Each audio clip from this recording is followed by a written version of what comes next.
कुल देवी या कुल देवता हमारे परिवार के सबसे मुख्य रक्षक माने जाते हैं। ऐसी मान्यता है कि जब वे किसी कारणवश अप्रसन्न होते हैं तो घर में कुछ विशेष संकेत दिखाई देने लगते हैं। यहाँ कुछ ऐसे पारिवारिक संकेत बताएंगे जिससे लोग यह समझने की कोशिश करें कि कुल देवी देवता की कृपा कम हो रही है या वे नाराज हैं। घर में अशांति और बेवजह कलेश यदि परिवार के सदस्यों के बीच बिना किसी ठोस कारण के लगातार झगड़े होने लगे, प्रेम कम हो जाए और हर छोटी बात पर तनाव की स्थिति बने, तो इसे पितृदोष या कुल देवता की नाराजगी का संकेत माना जाता है। मांगलिक कार्यों में बाधा।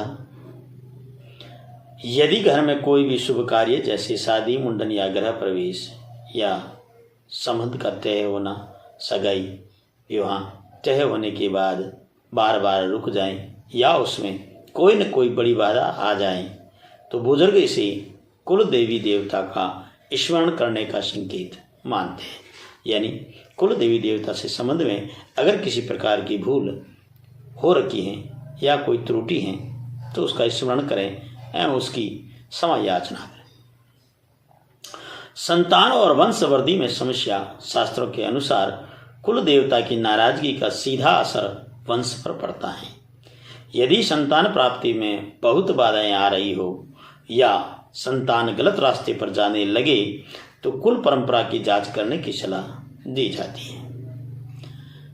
परिवार के अंदर किसी सदस्य को लेकर के या उसके परिवार में बढ़ोतरी को लेकर के, वंशवृद्धि को लेकर के अगर समस्याएं बनी हुई हैं या वंशवृद्धि तो है किंतु संतान गलत राह पर चल पड़ी है या विशेष कर करके किसी भी समस्या से उलझी रह रही है, तो उस स्थिति में जो पुराने काल से आपके पूर्वज कुलदेवी का जिस तरह से परंपरागत जो पूजा पद्धति अपनाए रही थे, उस पद्धति के बारे में आपको भान या ज्ञान करना चाहिए। इसकी सलाह विशेष रहेगी। आर्थिक हानि और बीमारी। घर में बरकत का खत्म हो जाना, पैसा आते ही निकल जाना या परिवार के सदस्यों का एक के बाद एक बीमार पड़ना भी एक संकेत माना जाता है। कई बार ऐसा होता है कि दवाइयों खर्च में या अस्वस्थता को लेकर के ज़्यादा समस्याएं बनी रही, तो उसके लिए भी कुल के देवी देवता को संबंध में विशेष सलाह दी जाती है। बुरे सपने या बेचैनी।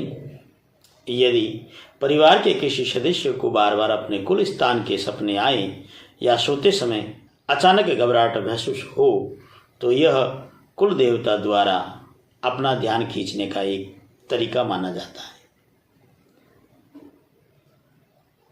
यानी कुल स्थान के बारे में कहा गया है, तो कुल स्थान वह स्थान है जहां आपके कुल के देवता विराजमान हैं और वहां का अगर बार बार आपको स्वप्न आ रहा है तो इसका मतलब है कि आपको उस स्थान के प्रति ध्यान आकर्षित किया जा रहा है या उससे संबंध में संकेत मिल रहे हैं।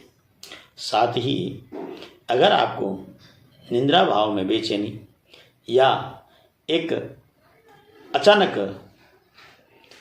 झपकी खुले या झंझनाहट हो और चमक भाव जिसे कहते हैं, या ऐसा स्वप्न में प्रतीत होना कि आप गड्ढे में गिर रहे हैं या अचानक से आपको किसी ने उठाया है, तो ये पितृदोष का संकेत भी माना जाता है। अब क्या करें यदि आपको ऐसा महसूस हो या ऐसे संकेत मिले? तो कुल स्थान पर जाएं। साल में कम से कम एक बार अपने पैतृक गांव या उस स्थान पर जरूर जाएं जहां आपके कुल देवी या देवता का वास है या मंदिर बना हुआ है। अखंड दीपक विशेष पूजा भाव। स्थान पर जाएं या अपने गृह स्थान पर अखंड दीपक प्रज्वलित करें 24 घंटे के लिए और उसमें अपने कुल देवी का आह्वान करें, धूप ध्यान करें। हो सके तो लघु यज्ञ का रूप कर करके ब्राह्मण या गुरु के मार्गदर्शन में भी आप कुल की पूजा, कुलदेव की पूजा कर सकते हैं। घर में पूर्वजों का सम्मान करें।